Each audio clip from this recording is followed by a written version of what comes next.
Music. A name that for years only appeared in the margins is suddenly back at the center of attention. Music. What was long dismissed as a rumor is now being discussed as a liability that can no longer be ignored. In recent weeks, public perception has noticeably shifted. Observers speak of a moment in which suppressed questions are resurfacing and old narratives are beginning to crumble. At the center of it all is Meghan Markle, whose carefully constructed image is increasingly under pressure, while her connections to exclusive circles are being reassessed. The starting point of this debate is not a single event, but a cluster of clues that coincide in time. Internal conversations, resurfaced contacts, and the willingness of former associates to speak out. A milieu that was long shielded is now being revealed. The name Jeffrey Epstein, in particular, is appearing with increasing frequency in this context. This is not about criminal allegations, but about overlapping connections and social spaces where power, money, and influence intersected. It is precisely these gray areas that are now coming into focus. Media analyses show that the tone has changed. Where there was once reticence, questions are now being asked more openly. How close were the points of contact really? Why were certain periods of her life consistently ignored? And why are these questions resurfacing now? The timing is considered explosive because Meghan Markle's current projects are encountering a more skeptical public than just a few years ago. Critics point out that trust in the narrative biography is crumbling. Reporting is reinterpreting her early career path. The period before her entry into royal circles no longer appears simply as a classic rags to riches story, but as part of a system in which access and visibility were achieved through exclusive networks. Industry insiders describe a world in which social connections could open doors that would otherwise remain closed. It is precisely there that they locate the points of contact where Jeffrey Epstein is also alleged to have been present. These overlaps are no longer seen as coincidental, but rather as an expression of a milieu that remained largely unmolested for a long time. The reaction of communication strategists is striking. Instead of clear categorization, evasive signals dominate. Observers speak of a phase of intensive damage control, in which narratives are to be controlled and unwanted topics avoided. At the same time, external pressure is mounting. Journalists who previously exercised restraint are now reporting behind the scenes discussions in which attempts were made to avoid pursuing certain aspects further. These reports reinforce the impression that the issue is less about the past itself than about its systematic suppression.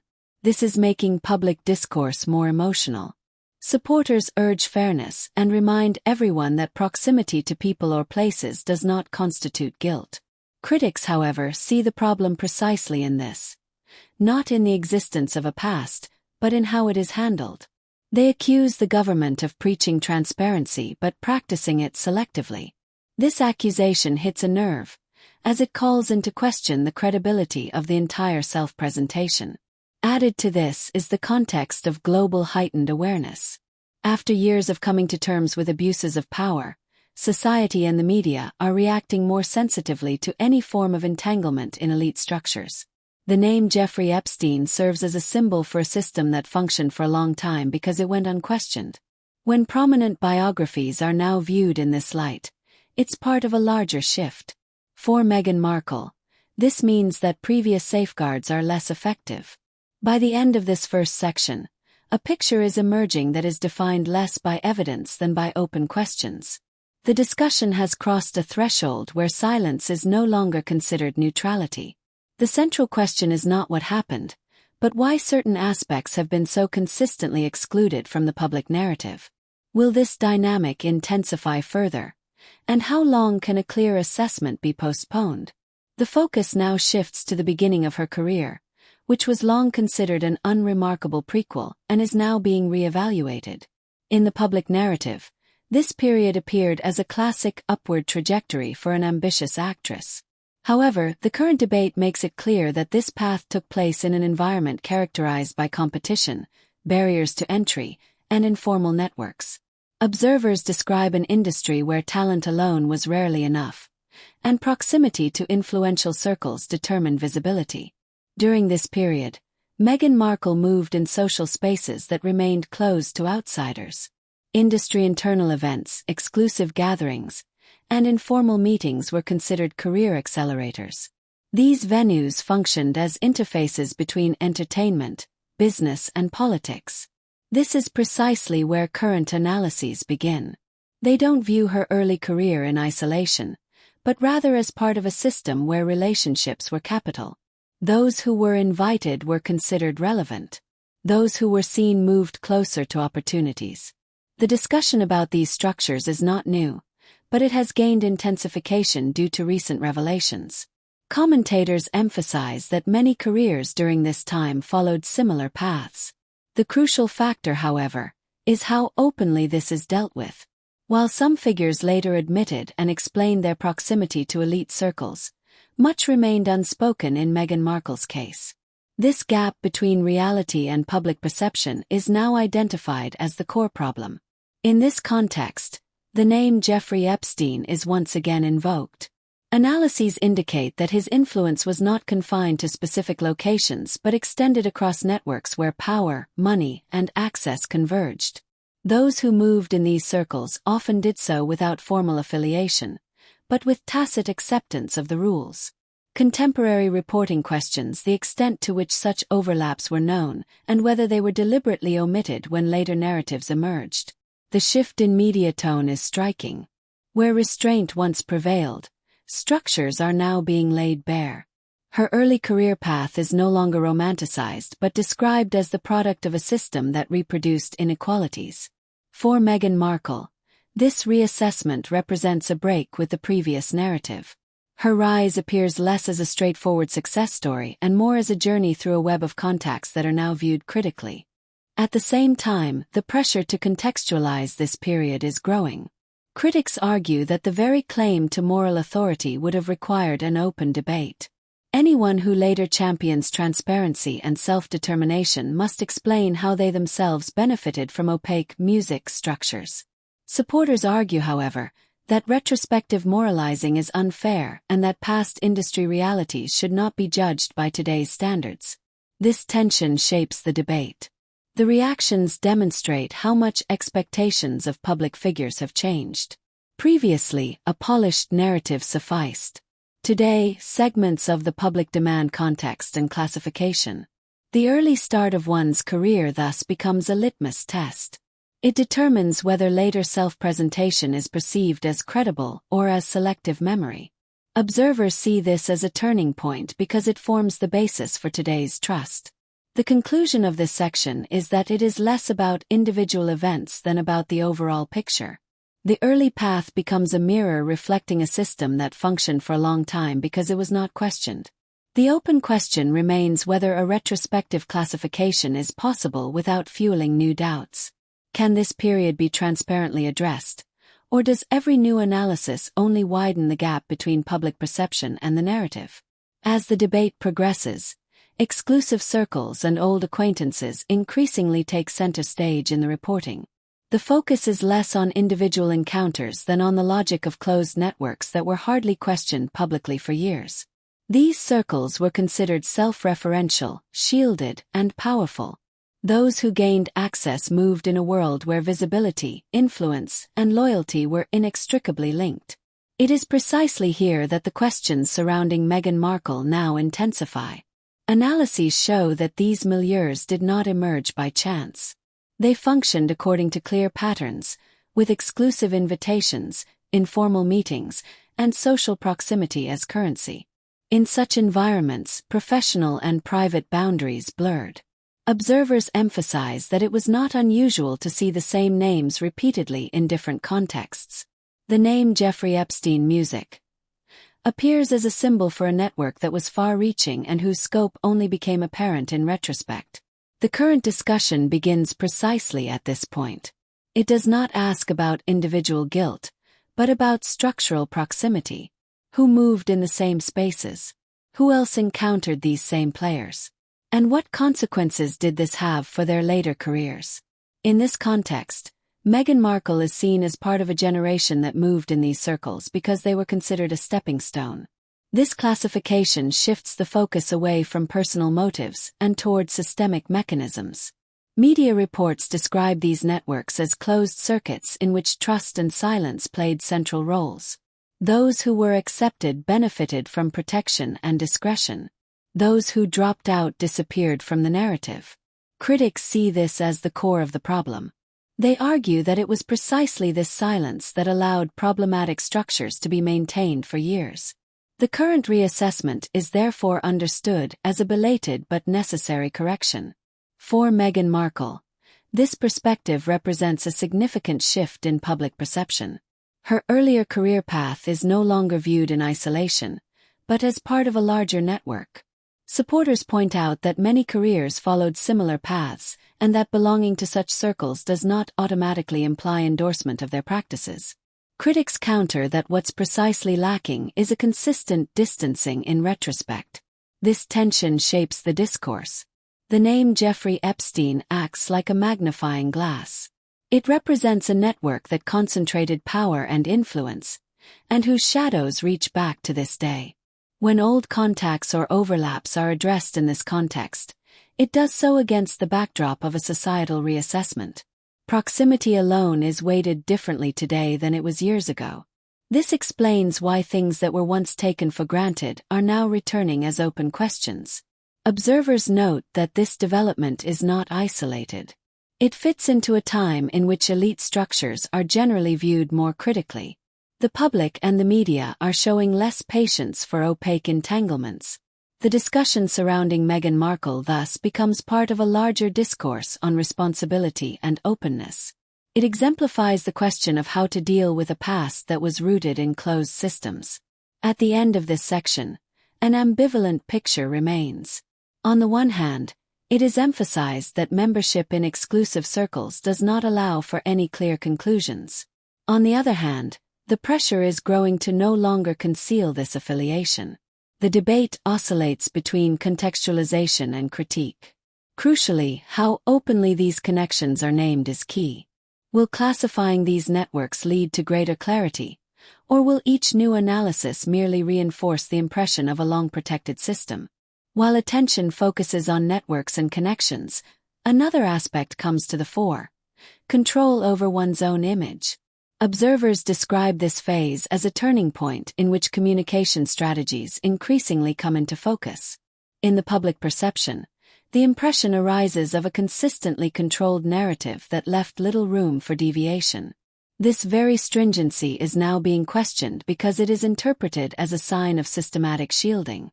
Media analyses show that image management in prominent biographies is not a new phenomenon. What is new, however, is the intensity with which certain chapters have been excluded. Reports of withheld information, withdrawn publications, and informal agreements coalesce into a picture characterized less by openness than by control. Critics see this as an attempt to protect a consistent narrative, even if it meant ignoring uncomfortable aspects. In this context, the name Jeffrey Epstein resurfaces, not as an isolated element, but as a litmus test. The question is how consistently distancing was communicated and why certain overlaps are only now being addressed. Commentators point out that the strategic avoidance of sensitive topics is risky in the long run. What protects in the short term can cost trust in the long term. This is precisely the dynamic that now seems to be unfolding. The reaction of the media landscape is also striking. Newsrooms that previously reported cautiously are now showing themselves to be more open to critical analysis. Some journalists speak of a climate in which questions were not asked for a long time because they were considered sensitive. The current openness is understood as a correction. It is directed less against individuals than against mechanisms that fostered silence. Meghan Markle serves as an example of the consequences of such a practice. At the same time, it is emphasized that control over one's own portrayal was often rewarded in power structures. Whoever controlled access to information retained the power of interpretation. Music. This logic worked for years. Only with growing awareness of opaque networks did it begin to crumble. Today's debate is therefore seen as an expression of a larger shift in which the public and the media are redefining their roles. Supporters argue that every prominent figure has the right to organize their own story and protect private aspects. Critics counter that moral positioning sets a higher standard. Those who publicly advocate for transparency music must also practice it themselves. This juxtaposition intensifies the tone of the debate music and makes it clear why the discussion is emotionally charged. The consequences of this shift in perception are palpable. Projects that were previously met with approval are now viewed more critically. Statements are no longer considered in isolation, but within the context of an entire communication strategy. Observers speak of a deficit of trust that cannot be remedied by isolated clarifications. Instead, there is a growing desire for a comprehensive contextualization. By the end of this section, the impression intensifies that silence is no longer considered a neutral stance. Control over the narrative itself becomes the subject of criticism. The central question remains whether opening up the discourse is still possible, or whether years of secrecy have already narrowed the scope for discussion. Can lost trust be regained through transparency, or has the period of consistent control left its permanent mark? The debate now reaches the present, where earlier questions overlap with current developments. Observers note that public perception has noticeably shifted. Projects once met with curiosity now encounter skepticism. Criticism is sharper, reactions cooler. In this phase, it becomes clear that the discussion about the past and networks has a direct impact on the present. Trust, according to many analyses, is no longer an abstract value, but measurable in terms of resonance and approval. At the center of this development is once again Meghan Markle. Current publications are not viewed in isolation, but read in light of the ongoing debate. Commentators speak of a consolidation of criticism, in which content and individuals are inextricably linked. The accusation is that a carefully curated self-presentation no longer holds water as soon as doubts arise about its completeness. This perception shapes the reactions of a more sensitive public. Media reports indicate that expectations have shifted. Where glamour and staged performances once sufficed, authenticity is now demanded. The discussion surrounding his proximity to elite circles and the recurring references to Jeffrey Epstein reinforce this demand. They serve as a touchstone for credibility.